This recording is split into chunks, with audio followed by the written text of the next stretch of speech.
especificamente as famílias e um aspecto importante da família, que é adoração no lar.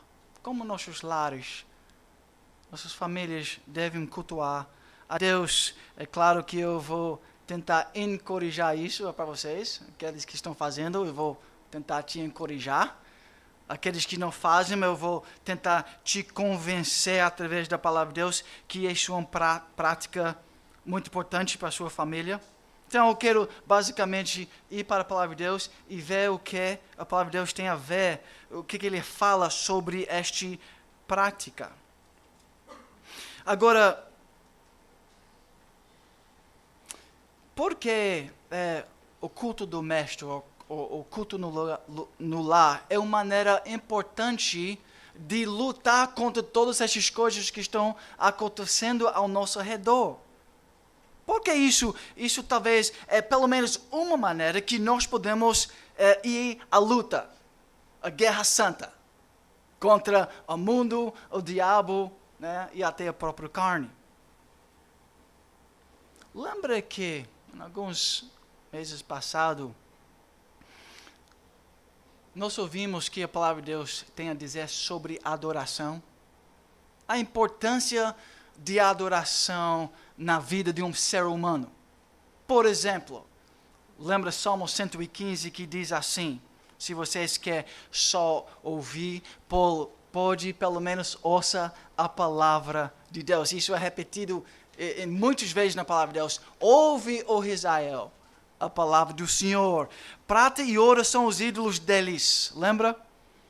Obra das mãos de homens. Tem boca e não falam. Quer saber qual é o problema com a liderança? Quer saber qual é o problema com os policiais? Quer saber qual é o problema ao nosso redor?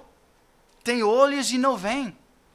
Lembra que nós acabamos de ler Mateus capítulo 4?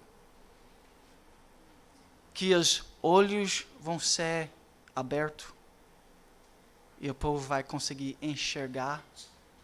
É porque Jesus muda os corações, aí sim nós podemos ver. Mas quando nós adoramos falsos deuses, este é o resultado. Tem ouvidos e não ouvem. E nós estamos cheios de pessoas ao nosso redor e às vezes a própria gente, até nossas próprias vidas. Nós temos nariz e não cheiram. Suas mãos não apalpam, seus pés não andam, som nenhum lhe sai da garganta. E por que de tudo isso? Lembra versículo 8. Tornam-se semelhantes a eles, os que os fazem e quantos neles confiam. Este tudo está sendo ensinado e dito no contexto de adoração. Se você adora falsos deuses, um aspecto desta criação, você vai se tornar tão inútil, vazio, inerte, como o objeto da sua adoração. Adora coisas falsas e você vai se tornar vazio. Multiplica isso por milhões de pessoas ao redor da nação e você vai ver uma nação. Você vai entender a explicação. Você vai entender a razão de uma nação desviada. Pode aplicar isso a uma igreja também. Se a igreja está fraca, você pode ter certeza que isso tem a ver com a adoração. Se a família está desviada, você pode ter certeza que isso tem a ver com a adoração daquela família. Se um indivíduo está desviado, nós não precisamos ir para muitos lugares para entender por quê. Porque a adoração determina o que uma pessoa vai ser. Quando as pessoas se parecem com Cristo, não constroem mais motéis que hotéis.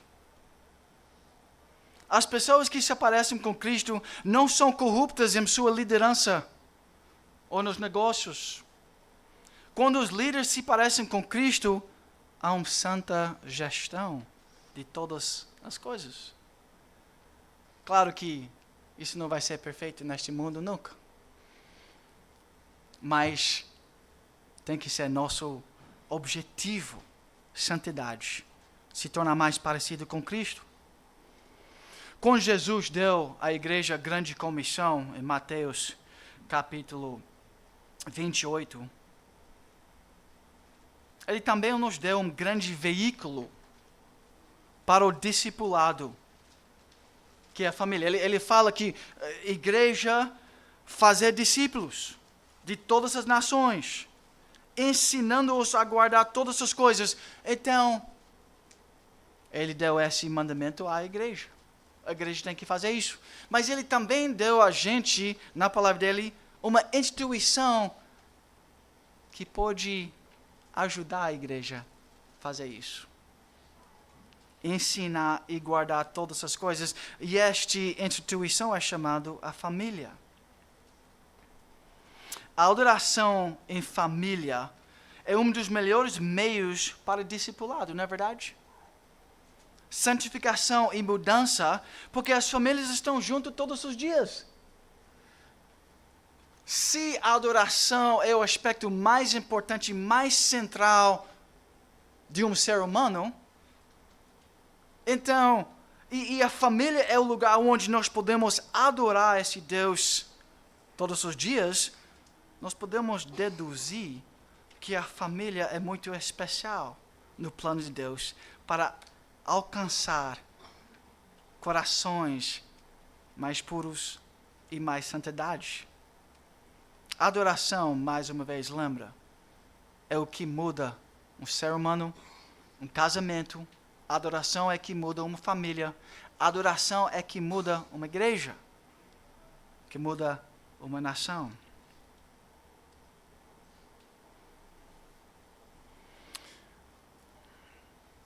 Isso é muito básico, né? Porque a família, lembra?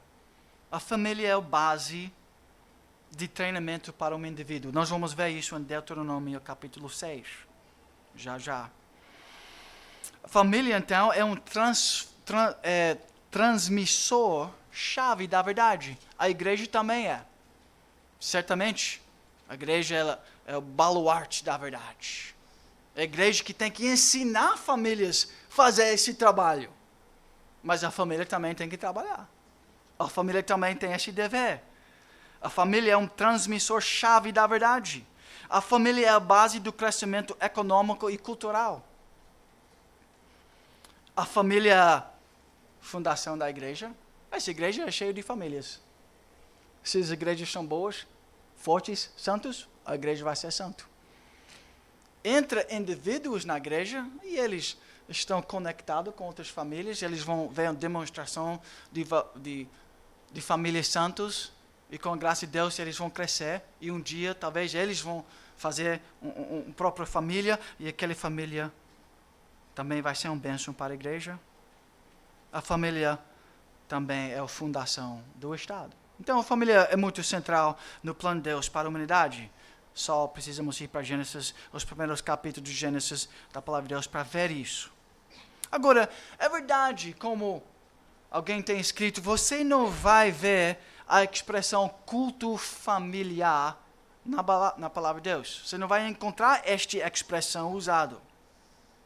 Mas como Scott Brown tem escrito e nossa irmã tem traduzido para a gente, você pode delinear seus princípios e práticas de Gênesis a Apocalipse. Você não vê estas palavras na palavra, mas os princípios estão ali. Este dever é implícito em toda a Bíblia. Este assunto é importante porque a adoração é o elemento fundamental para toda a vida.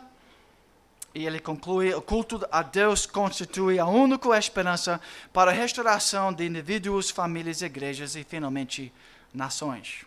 Ok, vamos ver as bases bíblicas, então, por esta responsabilidade. Deuteronômio 4, versículo 9 a 10. Agora, amados, eu posso ir para várias passagens, e claro que nós não temos tempo para ir para tantos lugares, mas vamos certamente para a palavra de Deus.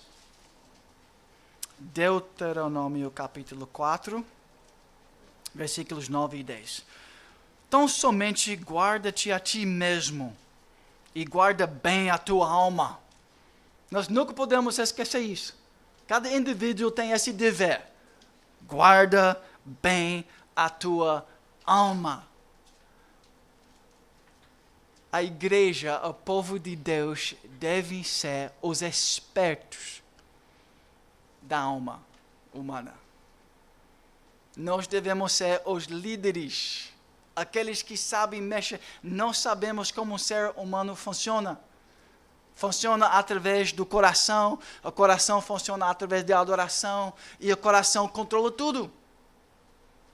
A Bíblia revela isso para nós, então nós temos uma vantagem muito grande e uma responsabilidade muito importante, porque nenhum outro povo da terra sabe como um ser humano funciona, sem ser igreja. Então nós temos um dever de utilizar a palavra de Deus, vida obediente à palavra de Deus, para cuidar nossa própria alma e as almas, nossos filhos, pessoas ao nosso redor. Jesus diz assim: tira o trave do teu olho. Mateus capítulo 7. Quer dizer, você tem que saber fazer uma análise do que está acontecendo no seu interior. Guarda bem a tua alma, que te não esqueças daquelas coisas que os teus olhos têm visto, e se não apartam do teu coração todos os dias da tua vida, e as farás saber a teus filhos e aos filhos dos teus filhos. Vai ensinar seus filhos todas as coisas que Deus tem feito para salvar Israel. O Evangelho vai ser bem perto de nossos corações, nossa alma, dia após dia. E nós vamos inculcar, instruir aos nossos filhos diariamente. Este desde as épocas antigas era a responsabilidade. Não te esqueças do dia em que estiveste perante o Senhor teu Deus em Horebe, quando o Senhor me disse: reúne este povo e eu farei ouvir as minhas palavras, a fim de que aprenda a temer-me todos os dias que na terra viver, e as ensinará a seus filhos. Está vendo a prática e os princípios colocados aqui na palavra de Deus? Vamos também para Deuteronômio capítulo 6.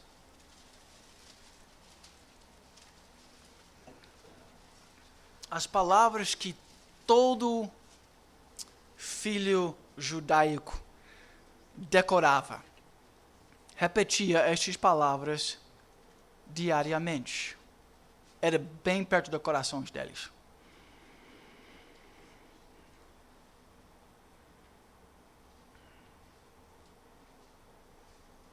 Agora eu tenho que chegar lá também. Deuteronômio capítulo 6. Importante essa passagem. Vocês conhecem muito bem, eu sei. Diz assim a palavra de Deus: estes, pois, são os mandamentos, os estatutos e os juízos que mandou o Senhor teu Deus, se te ensinassem para que os cumprisses na terra a que passas para o possuir, para que temas ao Senhor teu Deus e guardes todos os seus estatutos e mandamentos que eu te ordeno, tu e teu filho, e o filho do teu filho, todos os dias da tua vida, e que teus dias sejam prolongados. Não era só para ensinar, mas era para guardar todos os seus estatutos. Ouve, pois, Israel, e atenta e os cumprires, para que bem te suceda, e muito te multipliqueis na terra que mana leite e mel, como te disse o Senhor Deus de teus pais. E aqui as palavras que ele tinha que repetir tantas vezes ao longo da história. Ouve, Israel, o Senhor nosso Deus é o único Senhor. Amarás, pois, o Senhor teu Deus de todo o teu coração, de toda a tua alma e de toda a tua força. Estas palavras que hoje te ordeno estarão no teu coração. Tu as inculcarás a teus filhos, e delas falarás assentado em tua casa, e andando pelo caminho, e ao deitar-te e ao levantar-te. Também as atarás como sinal na tua mão, e te serão por frontal entre os olhos, e as escreverás nos umbrais de tua casa e nas tuas portas. Então, os judeus ortodoxos, levantando isso a sério, né? E certamente mal interpretando esse texto, eles literalmente colocam a lei do Senhor em caixinhas e penduram na cabeça entre os olhos. E ataram nas mãos, e eles têm esses costumes, mas a verdade é que Deus quer que nós inculcamos isso nos corações de nossos filhos. Nós temos que pastorear os corações de nossos filhos. Então, a família é o contexto primário onde a lei do Senhor é ensinado neste texto. A ideia por trás de Deuteronômio capítulo 6 é que o povo de Deus deveria conhecer os mandamentos, observá-los, isso quer dizer não simplesmente observar com os olhos, mas obedecer a lei do Senhor e ensinar o temor do Senhor para outros, particularmente os seus filhos, de tal modo a afetar a totalidade da sua vida. Isso é muito claro em Deuteronômio capítulo 6. Então, o temor do Senhor sendo primário, isto sendo ensinado diariamente, inculcado nos corações de nossos filhos, e isto vai ter implicações em todas as áreas. Nós podemos dizer, em terminologia moderna, na cosmovisão da criança. Em tudo que ele pensa, no centro daquele pensamento é o temor do Senhor, é a lei do Senhor, é o Evangelho, é a graça de Deus, é o ser de Deus, é a salvação de Deus. Um estudioso tem dito isto: a fidelidade absoluta a Yahweh, caracterizado pela recitação desta passagem do Shema, é chamado o Shema, moldava a identidade religiosa da criança desde os primeiros anos. Nossos filhos não precisam crescer perguntando: quem sou eu? Isso deve ser uma pergunta que nós fazemos diariamente para eles. Quem é você, filho? Talvez você não faz isso literalmente diariamente, mas você faz essa pergunta. Quem é você? Se eu iria perguntar a vocês hoje à noite, quem é você? Qual seria a sua resposta? Alguém já perguntou isso para você? Você sabe que você não pode conhecer você mesmo se você não conhece Deus? Um ser humano que não conhece Deus nunca vai entender ele mesmo. Ele vai estar perdido. E a alma vai estar perdida. Ele vai estar em conflito. Grandes problemas, porque Deus é a única pessoa que sabe quem você realmente é, ou Ele tem revelado isso. Sabe quem você é? Você é uma criatura feita na imagem e semelhança de Deus. Eu sou uma criatura que Deus criou. Hoje eu e Titus estava tendo essa conversa no carro, voltando de Maceió. Quem é você? Não sou um jogador de futebol em primeiro lugar, né? Jogador de basquete, uma menina bonita. Eu sou em primeiro lugar um filho de Deus, e ainda mais, eu sou em Cristo. Esta é a minha identidade. Quem sou eu? Unido a Cristo. Essa é a minha identidade. Então, eles repetiam estas grandes verdades diariamente. Isso moldava a identidade religiosa da criança desde os primeiros anos. O viver íntegro era encorajado pelo ensino dos mandamentos, ao mesmo tempo em que a identidade nacional e social era solidificada pela recordação da história. Então a nação era abençoada. Que todos os filhos daquela nação, todas as famílias estavam fazendo a mesma coisa. Eles estavam repetindo a centralidade do Evangelho, a centralidade de Deus na vida deles diariamente. Então, isso moldava o caráter da nação. Pais, então, deveriam ensinar seus filhos enquanto realizavam as tarefas diárias. Quando está lavando as louças, levando os filhos para a escola, quando eles estão indo para deitar na cama, acordando de manhã, jogando futebol, jogando basquete. Não pode esquecer basquete, né? Brasileiros. E ver aqueles brigas que estão tendo na quadra. O que está acontecendo no coração? Está adorando o Senhor ou ganhar se tornou importante demais para você naquele momento, filho? Sabe? É muito prática essas coisas todas. Nós temos que inculcar isso aos nossos filhos e ajudar eles a entender a centralidade de Deus e como isso tem implicações para todas as áreas da vida. Matthew Henry, uma puritano favorito da gente, ele falou isso é santo discurso. E santo discurso deve estar acontecendo diariamente em nossas casas. Reverência, seriedade. Conversa sobre coisas divinas. Esse tipo de conversas deve ser frequentes. Mais algumas passagens rapidamente. Josué capítulo 4, versículos 19 a 24. Josué. Mais uma vez, se não tem tempo para chegar lá, por favor, pelo menos ouça a palavra de Deus. Subiu, pois, do Jordão o povo no dia desde o primeiro mês e acamparam-se em Gilgal, do lado oriental de Jericó. As 12 pedras que tiraram do Jordão levantou-os a Josué em coluna em Gilgal. E disse aos filhos de Israel: quando no futuro vossos filhos perguntaram a seus pais, dizendo: que significam estas pedras? Farei saber a vossos filhos, dizendo: Israel passou em seco este Jordão, porque o Senhor vosso Deus fez secar as águas do Jordão diante de vós, até que passasseis, como o Senhor vosso Deus fez ao mar vermelho, a qual secou perante nós até que passamos. O que está sendo relatado aqui? O que era para estar na memória dos filhos? O Evangelho, a salvação de Deus, a cruz de Cristo, o mar vermelho sendo aberto, onde o povo passou, os inimigos de Deus foram derrotados.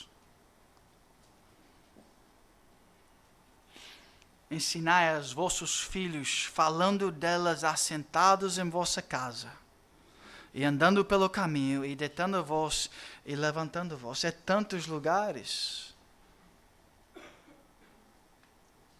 Por causa de tempo, vamos só para Salmo 78.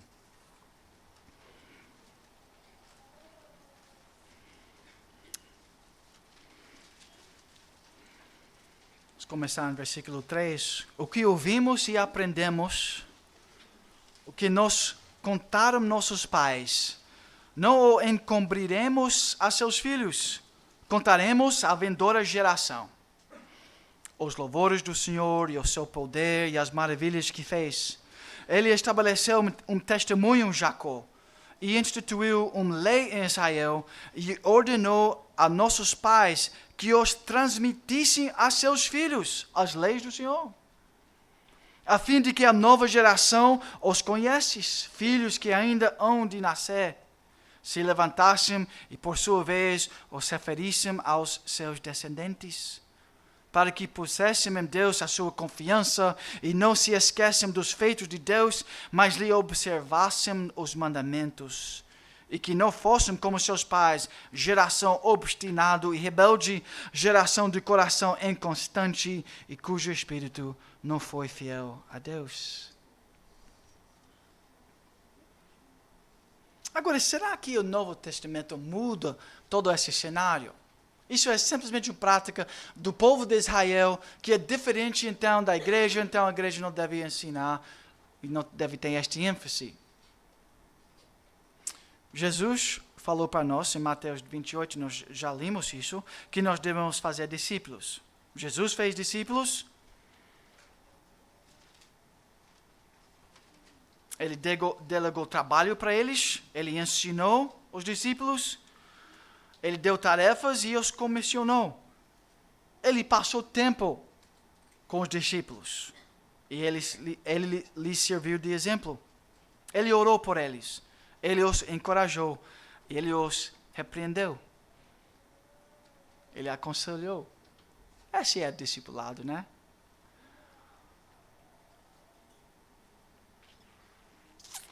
Então, todos os cristãos, nós temos esse dever de ser um discípulo de Cristo, de aprender com Cristo. Cristo é nosso Senhor, Ele é nosso Mestre. Com Ele nós aprendemos como viver. Se Jesus fez discípulos, nós devemos também fazer discípulos. E tem um lugar melhor do que fazer discípulos do que no próprio lar? Richard Baxter diz assim: todos os cristãos são discípulos ou alunos de Cristo. Seria sábio adotar o modelo adotado por Jesus. Ele é nosso grande mestre. Ele ensinou, pregou às multidões. Ele pregou para os 70. Ele ensinava os 12. E também ele levou 1, 2, João e Pedro ao lado. E também discipulou eles. É o modelo perfeito. Nós também podemos pensar em passagens como este, que indica, né, que demonstra para nós que essa prática continuou nos tempos do Novo Testamento. 2 Timóteo 3, lembra esta passagem? Timóteo, desde a infância conhecemos as sagradas letras. E aquelas sagradas letras do Velho Testamento, ele é muito útil para a sua vida, Timóteo. Ele vai te ensinar, ele é perfeito. Ele vai criar em você sabedoria. Ele vai te ensinar. Com ele você pode repreender pessoas e você mesmo. Você pode ser treinado a andar em justiça. Agora, quem é que ensinou Timóteo esta palavra? Nós podemos descobrir isso em 2 Timóteo 1,5, onde é escrito assim: guardo de tua fé sem fingimento, a mesma que primeiramente habitou em tua avó Loide, e em tua mãe Eunice, e estou certo de que também em ti. Essa prática do Velho Testamento ainda continuava. Talvez o pai de Timóteo não era convertido, mas a mãe e a avó, eles eram fiéis. E eles ensinaram ele os caminhos do Senhor. Efésios 6:4 diz para os gentios agora. Isso não é agora os judeus, mas para os gentios. Que eles têm que também continuar na mesma tradição. E vós, pais, não provoqueis vossos filhos a ira, mas criai-os na disciplina e na admoestação do Senhor. A admoestação, no conselho, no aconselhamento do Senhor. Tem que aconselhar seus filhos. Tem que pastorear o coração dos seus filhos. Depois, quando a Bíblia fechou, a história da Bíblia fechou. Agora, lembra que a igreja está crescendo. E está indo para lugares pagãos, certo?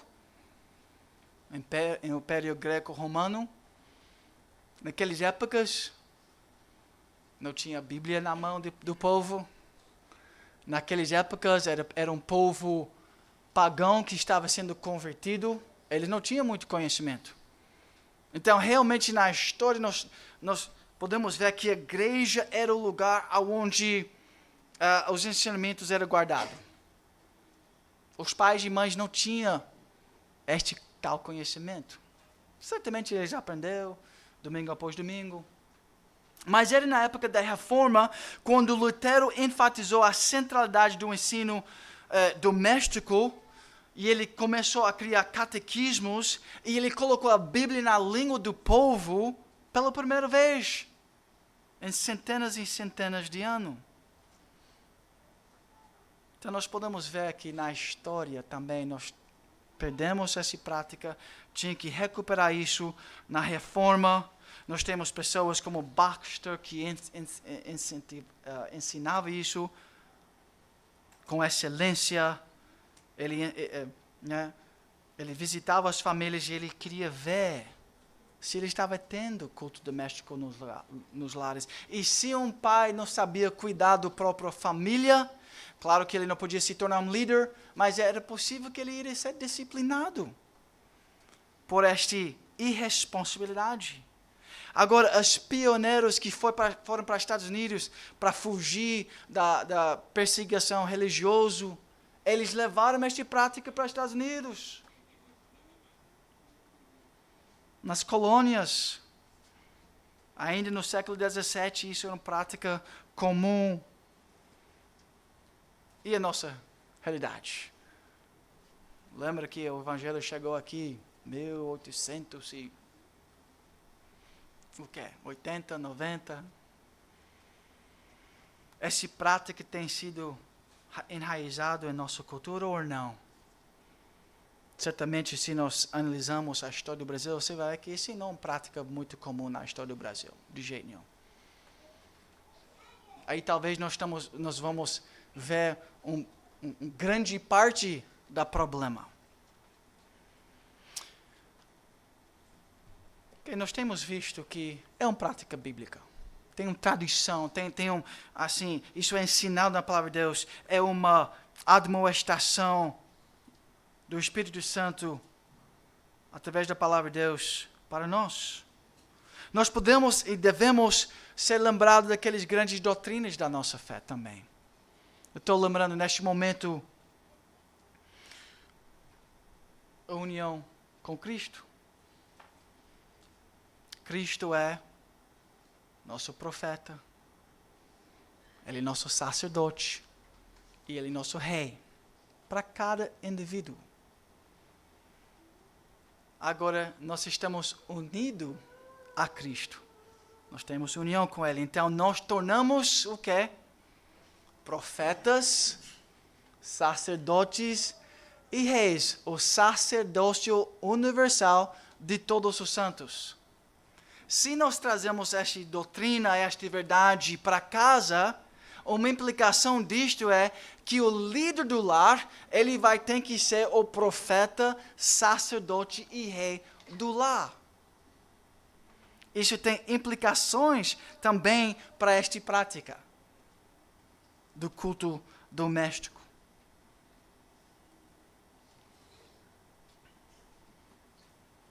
O que um profeta faz? Ele revela a palavra de Deus. O que um sacerdote faz? Ele vai diante de Deus e o povo em oração. Ele levanta sacrifícios ali.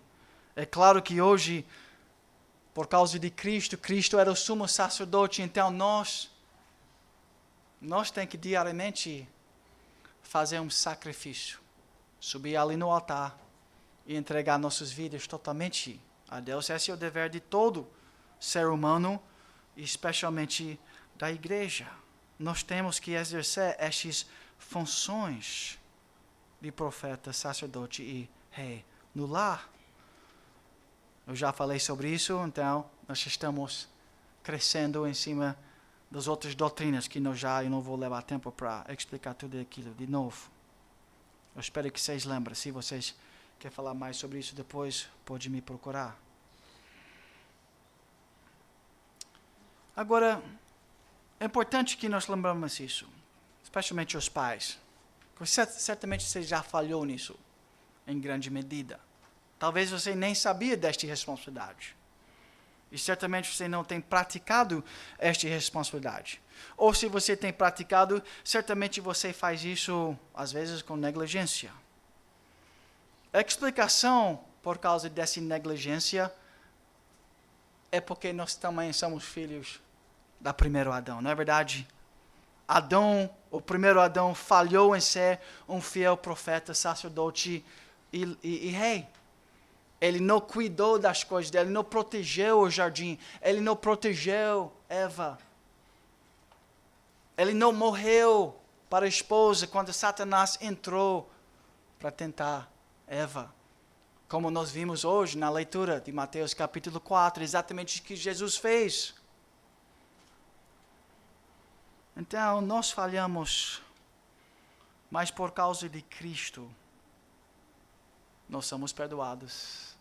E nós podemos levantar diariamente e recomeçar. Então, não tem desculpas, não precisa ser desanimado. Porque como pela desobediência de um só homem, muitos se tornaram pecadores, assim também por meio da obediência de um só, muitos se tornarão justos. Sobreviveu a lei para que avultasse a ofensa, mas onde abundou o pecado, superabundou a graça. A fim de que, como o pecado reinou pela morte, assim também reinasse a graça pela justiça para a vida eterna mediante Jesus Cristo, nosso Senhor. Então, em Cristo, por causa dele, por causa da obra de Cristo, se você está nele, você faz parte dessa raça eleita, sacerdócio real, nação santa, povo de propriedade exclusiva de Deus, a fim de proclamardes as virtudes daqueles que vos chamou das trevas para a sua maravilhosa luz. Esta é a nossa responsabilidade como raça eleita. Então, último lugar, os pais estão chamados para ensinar a palavra de Deus aos seus filhos. Isso é nosso dever, isso é nossa responsabilidade, isso é nosso privilégio. Isto é a coisa mais importante que nós fazemos diariamente. Levar nossas famílias, nossas esposas, nossos filhos diante do trono da graça, onde nós vamos conversar sobre Deus, nós vamos ler a palavra de Deus, nós vamos ficar com Ele, nós vamos organizar a nossa visão de tudo através da palavra de Deus, o ser de Deus. Nós vamos falar sobre várias coisas ali naquele momento. As lutas do dia. Mas isso, hoje em dia, é uma coisa que os pais, muitos, não sabem fazer, não têm essa prática, não acham que eles são capazes de fazer isso, não sentem que isso é uma responsabilidade real. Tem passado essas responsabilidades de cuidar da alma para outras pessoas fora da igreja. Nós muitas vezes pensamos que isso nem é nossa responsabilidade. Como nós devemos fazer um culto doméstico rapidamente, só para concluir? Algumas sugestões. Leia a Bíblia. Só leia a Bíblia. Leia um capítulo em Provérbios, se você tem filhos jovens. Leia os Salmos. Leia a Bíblia em qualquer lugar. Você pode ler um bom livro devocional.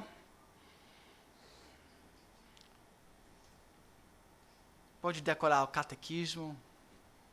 Decorar os versículos bíblicos. Recentemente, a nossa família decorou Romanos 12, capítulo 1. Que bom, eu tenho repetido essa passagem muitas vezes, que agora está na minha mente. Gastar tempo em oração com sua família. Ensina seus filhos, em primeiro lugar, a adorar Deus. Porque naturalmente sabe o que vocês fazem e seus filhos fazem?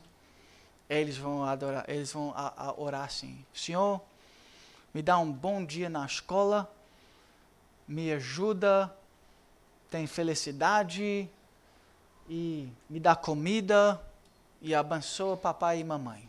Geralmente é mais ou menos assim. A prioridade deles é eles mesmos.